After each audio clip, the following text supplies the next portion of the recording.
and tell us when you're ready. Oh, you ready? No. Oh, okay, you'll tell us when you're ready. You do it. Yes. Okay. I'm running a call about it. I'll pick it up with that if you don't mind. Sure, go right ahead.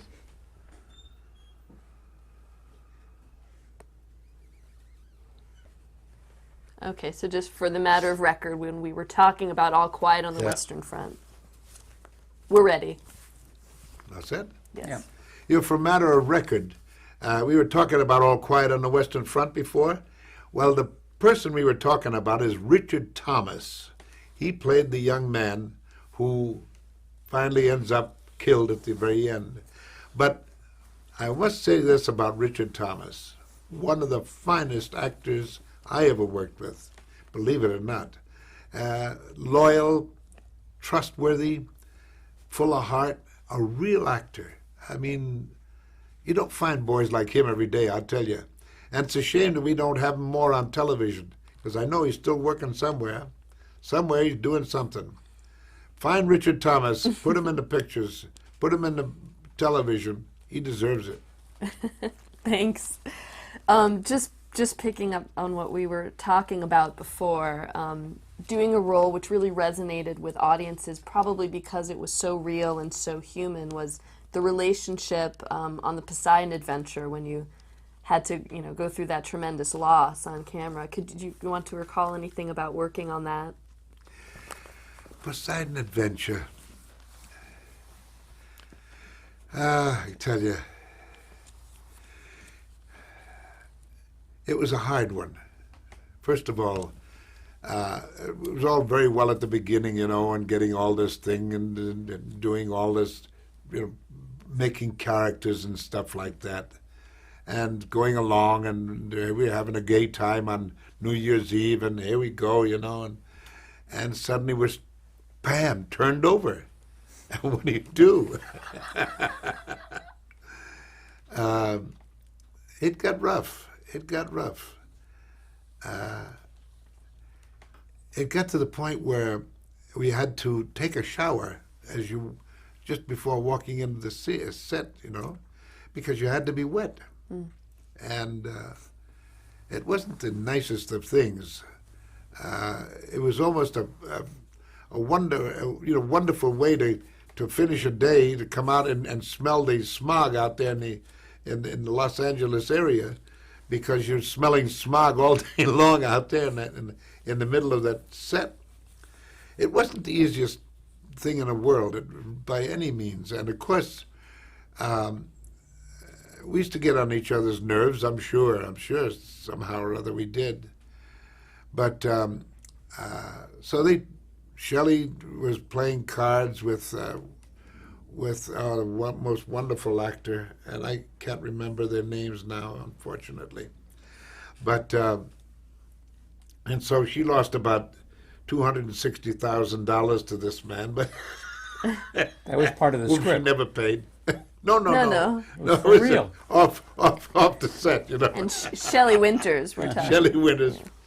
But we all had our laughs, and we used to make the best of it. And we had a wonderful director. I can't remember his name either, but a wonderful British director. And this picture almost didn't become made for the simple reason that there was a new man came in at the 20th Century Fox. And our producer, Irwin Allen, had gone to pay his respects to this new man at the helm of 20th Century Fox. And he said, and I have $2 million, and we're all set, and we got all our things ready to go.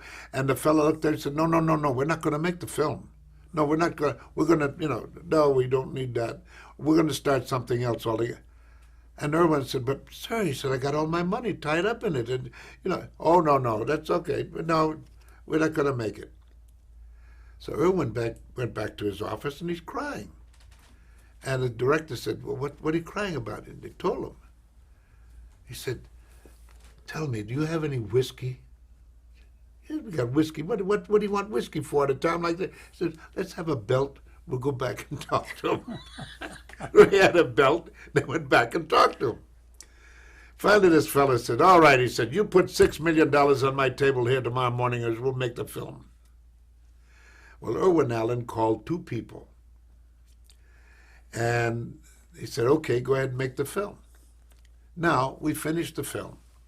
And one day we're over at Chasen's, we're having a big party. And he's there, this producer's there, and the head of the 20th Century Fox. Everybody's there. And Tova, my wife, speaks up and said, you know, I've been watching this picture, and it's going to make well over $200 million. Everybody blanched. Especially the poor producer who had only taken local, you know.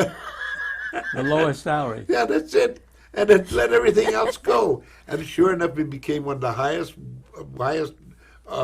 makers of money you ever saw in your life. Mm. And that was the funny part of it. It really, it was wonderful. And they sent us out on a trip, Tova and I. They sent us to Europe to, you know, to talk about the film. We went everywhere, Spain and Norway and England, and we just blasted it all over the place, you know. And it was marvelous. Just, you know, everybody took it to their heart. And I've often spoken about the Poseidon Adventure on ships. They invite me to go aboard, you know, and talk about my pictures and everything else. And one of them, naturally, is Poseidon Adventure. And people say, do we actually have to show this picture while we're on this? It became that good, you know. Yeah. And that's what it's all about. Showing that you can really make something that really is good. We need to jump to some of your other films, like Airwolf. The TV series Airwolf. The Airwolf, right? Is Yeah, a TV Airwolf series. series. How did that come With about? Jan Michael Vincent, God bless him. How did that job for you Jan come Michael about? Vincent was, Don Belisario picked the right fella. I mean, Jan Michael Vincent was a man who could look at a script like this and say, okay, let's shoot it. Me, I've got to look at a script and then take every word for what I can, you know, and make something out of it. He could just, bam, that's it. He had a photographic mind, just like Brad Crawford had at one time. He just took a look at it and we're ready to shoot. I often, how can the people do it? This is amazing, to have a photographic memory and shoot, you know? I've seen it. What was And they were perfect. excuse me, Ernie, what was the premise of that series of Airwolf? Airwolf was a story about this fellow who was running, you know, we'd go out there and help people in distress, go out and help and do things, you know, that we got to a point where people actually started believing that this ship was just the way it was. We'd have it over at air meets, you know, when the U.S. Navy demonstration teams used to come by, the Blue Angels. And we'd have it over in a corner, and people would look at it, and the kids would look at it, and be all loaded down with guns and everything else, you know. And there was the, you know, the ship itself. Oh, man. And where did it come from? The inside of a volcano, no less. It was marvelous, you know. And we often used to say, no, don't go near it because, no, we can't tell. We never said a word about it, you know. And everybody believed it. My goodness, this is really something. And we actually had thoughts that the Russians were kind of leery about this thing, too. But it was one of those things where you're always helping somebody, you know. That's wonderful. The shows aren't like that nowadays. I'm sorry? The shows are not like that nowadays. No, They wanna kill unfortunately. somebody. Unfortunately, Yeah. no. Were you given any instructions on helicopters? Yes, as a matter of fact, there was a fellow by the name of Tom Jones, a wonderful pilot. And he took us up for orientation to see how we wanted to get along and how we got along in a helicopter. And he took us up and we'd go around and do this and do that, and we asked questions, and he put our hands on the control and everything else. And I had my hands on the control one day, and he said, okay, take over. And he pulled his hands away. And said, what? And suddenly we're all over the air, you know. And he said, no, you've had it. You've been handling it for 5 minutes. I said, what? And I suddenly learned a great lesson. If your knees are your stalwart things, and you hold on to your knees and put these things over by your knees, and you steady right down.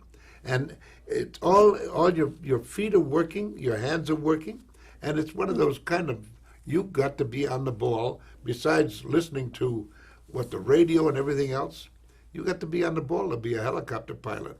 And this fellow one time, Jones, was out there doing loop-de-loop, crazy things over the Pacific Ocean while we were shooting down by the water. And I said, are you doing what I think you're doing? He said, yeah. My God, with a helicopter. It's amazing. Describe, if you would, your character that you played in Airwolf. He was a happy-go-lucky kind of a fella, he wanted to keep everything in line, everybody that came along, said, well, what do you think about, well, yeah, let's go, and he'd always go in cooperation with his buddy, John Michael Vincent, and off we'd go. We'd do another tear off into something and go up and do something else, and he was always a stalwart behind the pilot who was working all the gadgets and all the computers and everything else, and that was his job. Mm-hmm. Yeah. Now, during all this time, you were doing films and television shows. You were also making guest appearances, Magnum PI, and many Love Boat, as we mentioned before. But you don't seem to have, you don't seem to rank them yourself in terms of importance or enjoyment. Was it small screen, big screen, all the same? Let me tell you something. When I decided to go into making McHale's Navy, people said, why are you lowering yourself? Lowering myself? What do you mean lowering? It's all show business, isn't it? I mean, whether you're in front of a small camera or a big camera makes no difference. You're still entertainment. It's any way you look at it, it's entertainment. Even if you're on a stage, you're still working in front of somebody, and so it's all entertainment. How can you be lowering yourself in your standards? I couldn't get that at all. And that's why, to me, going from motion pictures to television, back to motion pictures, I'm one of the very few that could possibly do it and get away with it, because people were accustomed to see me over there on television, and bam, the first thing you know, I'd be making a picture too. I said, oh, let's go see the picture. They wanted to see the combination. What was I doing opposite of what I was doing before? And this is where it really comes into where I say you got to have this and this. This is where you make the difference between the two. An awful lot of people can't do it. They could make it great on television. They're the star and everything else. But how many have you really seen go into motion pictures and make it? Can't do it. Funny, isn't it? Yeah. Yeah. But the Boy Scouts recognize you better, right? Oh, The sure. kids selling chocolate bars. That's right. That's right. Let's talk about SpongeBob SquarePants. Oh, wait. Before that, Yeah. the single guy. We forgot to... I just skipped it. Okay. Oh, the single guy. You want to know about the single Yeah. guy? Jonathan No, Silverman, because that was considered almost, if people called it your comeback, but you Yeah. had never gone away. Really. Well, I was called down because they wanted to see me for the single guy. And so I went down, and I'm sitting there, and I told her, this Ernest Borgnine. Oh, yes, they're expecting you. Okay, fine. So I sat, and and I said, are they coming? Oh, they're having a big meet, and they're terribly sorry, but they'll be here. They'll be here very shortly. Okay, fine. So I waited another half hour. Finally, I said, thank you very much, miss. I'm going home. and I left. And they called me at home and said, oh, my God, we're terribly sorry. Oh, Mr. Borgnine, please forgive us. We know we were in a big meeting and this and that and the other thing. You got the part. Don't worry about it. You got the part. I said, what is it? I said, well, you're playing the part of a doorman. I said, well, I never played a doorman before. Let's go. So I'm the doorman that That's the doorman of all these people in this apartment house, you know, and I'm having a ball, the time of my life. And that's what the most fun at all. And I tell you, it was just a joy. And then they started pulling out this here and doing that there. And the first thing you know, people started looking like, what are we going to do next? And, you know, that the whole thing just fell apart. And you say to yourself, why? Why does it happen? Why? Because somebody in the front office just doesn't care anymore. And that's why it all fell apart. It's amazing, isn't it? Mm-hmm. And they, of course, maybe the producer wasn't in the right mood of doing things for. It's the most amazing thing. And so a whole production can go right down the drain simply because somebody doesn't. No, I don't like that. Take it away. And there's millions, you know, millions of dollars in this thing. You kind of wonder sometimes of why things are brought up. You know, it's an amazing thing how show business occurs and works in its own. I was going to say middling way, but. And well, I'm sure there was more than one, but another pilot that you had created with it, which sounded like such a great cast. I can't remember the title of it, but that with you in it that was turned down for God knows what reason. I mean, I'm sure that happens all the time. I can't remember that. It was in your book, and I can't remember. Offhand, I just can't remember that. Let's talk, though, about SpongeBob SquarePants. Getting into that, could you tell the story you were telling us off camera about the new generation of fans you have now and how they recognize you from that show rather than... Well, let me tell you. Yeah. I had given a speech one time over at the press club in Washington, which is quite prestigious, you know, and I said, what have I got? What do you want me to say? And this fellow had taken liking to me from the stories I've told. He said, no, you just come in and just say what you're saying to me right now and just tell them stories. So I went in and I did my thing, you know. And when I finished the thing, everybody politely, you know, applauded, and it was very good, and thank you. And there's a little bunch of Girl Scouts out there that brought a lot of cookies for the boys in Iraq. Would you mind saying hello? No, not at all. So I walked out there, and as I'm walking out, this lady is saying, and you know, this man has made a lot of pictures and done this and done that, and you know, he's very, and I said, how many of you have seen my pictures? They all looked at me and said, nothing, zilch. Suddenly I had a brainstorm. I said, how many of you know SpongeBob? Yes! I said, well, I happen to play Mermaid Man. I was in. That's a great I had story. it made. They came around, they took pictures, they couldn't get enough of me, you know? And then, of course, I had to give them the evil. And that was it. That was it. And how it all started, I don't know. My voice cracked when I was giving that evil, you know? And I said, by golly, we start something, you know? And we kept it in. And so everybody, you know, do it. I said, evil. What else can you describe about the character?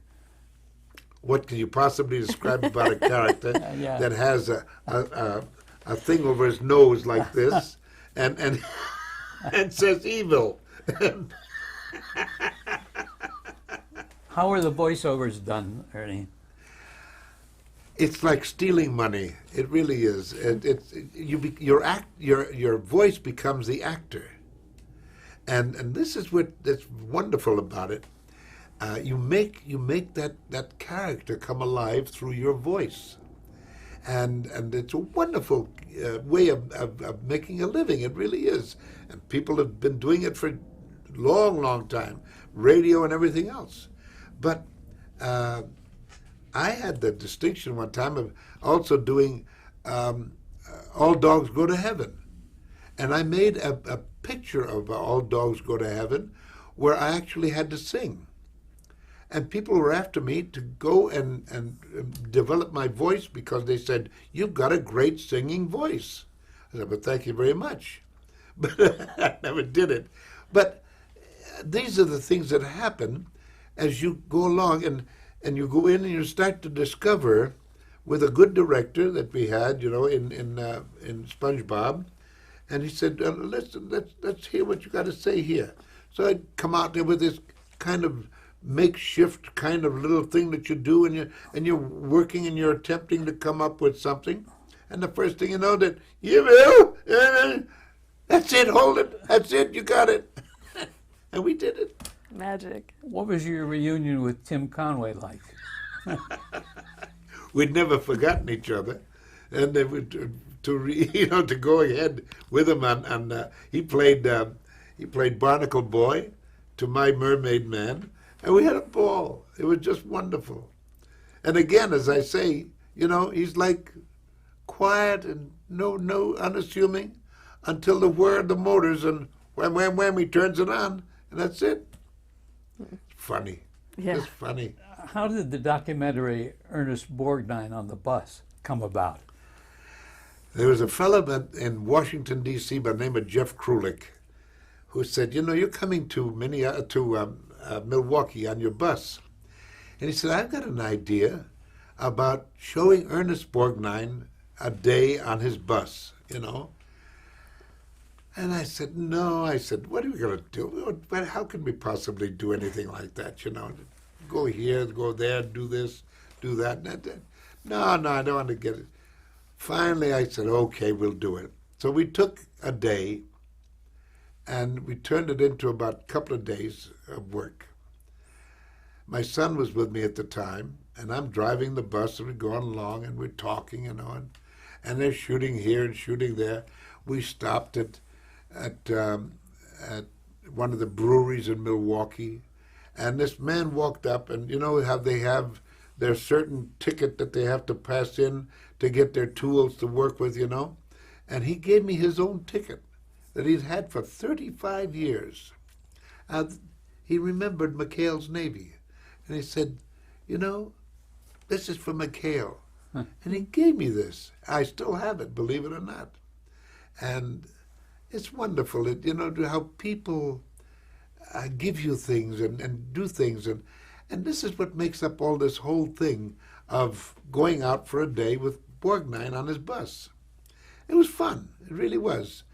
I don't think we made more than one, and it's been selling ever since, both as DVDs and everything else. And it was fun for me. It's great that you can remember all these things and tell us about them. And just sitting here listening to you, I get a feeling that I have not worked with anyone in show business, even though I'm in show business, who knows as much as you do about what you've done. I want to jump to the recent nomination for the Golden Globe Award for Grandpa for Christmas. Can you describe the role? Yes, he was a grandpa whose wife had left him for another man, and he had a daughter, little realizing that his daughter had had a child. And one day they come to him and they said, "You have a daughter, so and so and so." "Yes." So, "Well, she's been in an accident." "Oh my goodness, And so you got to take care of the little granddaughter. "What granddaughter?" And this thing's wound up.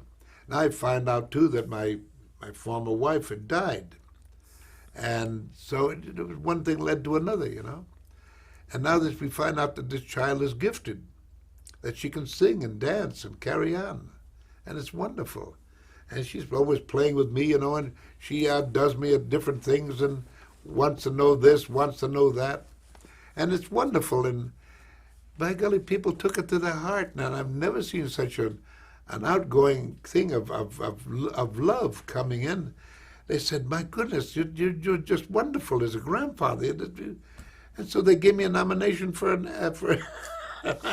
a Golden Globe. And I was very happy. We were here to celebrate if I won or not. And I said, "Listen, I did win. Just getting the nomination is good enough for me. It's wonderful." People, "Oh, but you should have won." But that's all right. It's the nominate. You know, that's the way I figured it in McHale's in Marty, because the nomination, it's a great honor. It's a wonderful thing. But people, you know, unless you win, they don't look at it that way, you know. And I don't know. I've had many honors in my life, really, and it's been wonderful, and I like it, and it's a lot of fun. But now I keep telling them, send money. You caught on. So as you now begin your ninth decade, and you've appeared in so many, I think 110 or more films, and I'm making my 200. your 200th film. Oh my God, This is next week. I start my 200 film. that's wishing well. The question that I want to ask you is, to what do you think you attribute your continued popularity and longevity in the business? Simply, my wish to keep going. A lot of fellas, you know, they lose that. I must say one thing. I'm very happy the fact that I'm one of the very few character actors that ever won an Oscar. And that I'm very proud of. And so, as a character actor, I'm able to go along. But there's a lot of fellas lose their looks. Paul Newman, unfortunately, passed away, but he kept it up as long as he possibly could until his illness stopped him. But he was doing good. I thought he was excellent in some of his pictures that he made as an older man. Right. And a lot of them just give up. Or maybe they've got enough money in the bank and said, the devil with it, I quit, you know? But to me, acting is not only a challenge, but it keeps me going. And it keeps my brain working, it keeps my body moving, and I'm ready for action. And hey, this is what it's all about. And a lot of people just think, you know, and this goes for everyone who thinks of retiring. You know, to retire is a wonderful thing where you can sit on your backside and say, I got it made, to heck with everything, you know. That's not true, because after 2 weeks you're saying to yourself, well, what am I going to do next? What happens? What have I got to do? I've got to do something. And so they become either, can I have my job back? Or can I do this? Or can I? And they get tired of playing golf. They get tired of watching sports. So they got to do something. And in me, I got it made. I do it. And this is what life is all about. If you can keep yourself moving, keep yourself going, keep your mind turning, this is what it's all about. And those you young people out there, remember that. Believe me, the older you get, the more you learn about life, I hope, and more you learn about love, I hope, and the more you learn about people. And this is what makes the world go around. So pay attention. You too can be an old man like me. Okay, thank you so much, Oh, Ernie.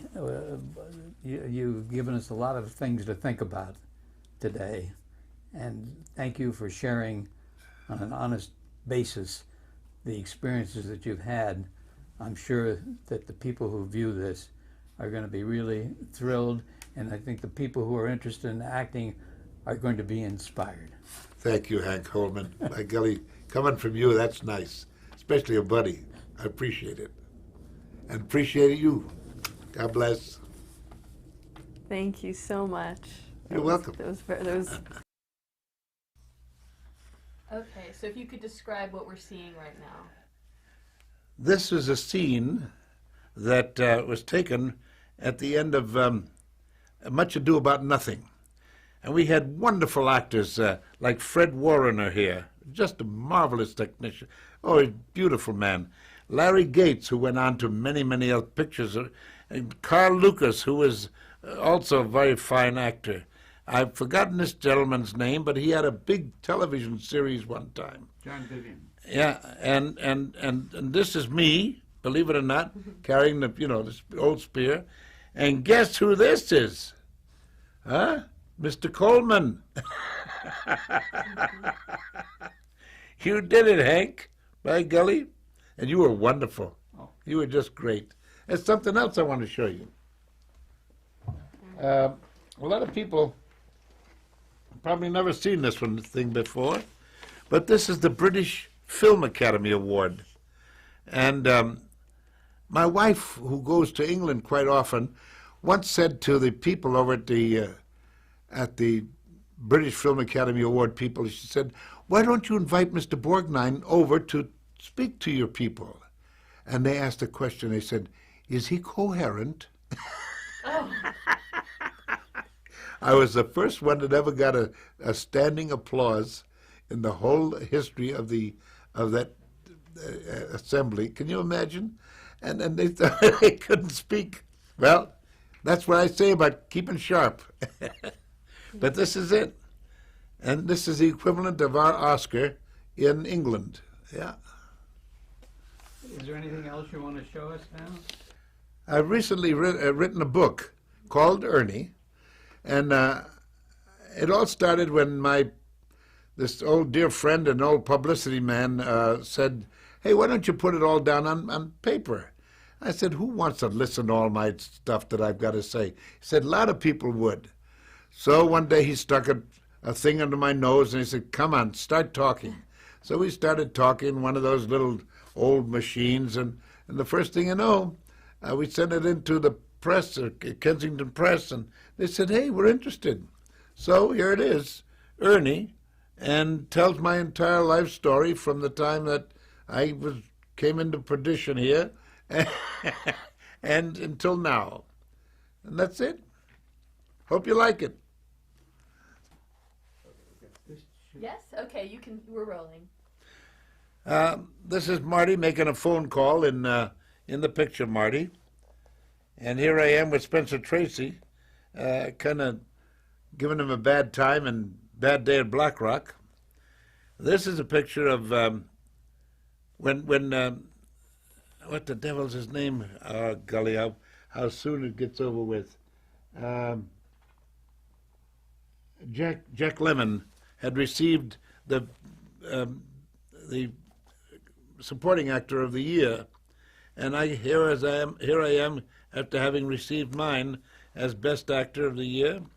Here we got a picture called Violent Saturday with Victor Mature. Yeah. Here's a picture from Here to Eternity.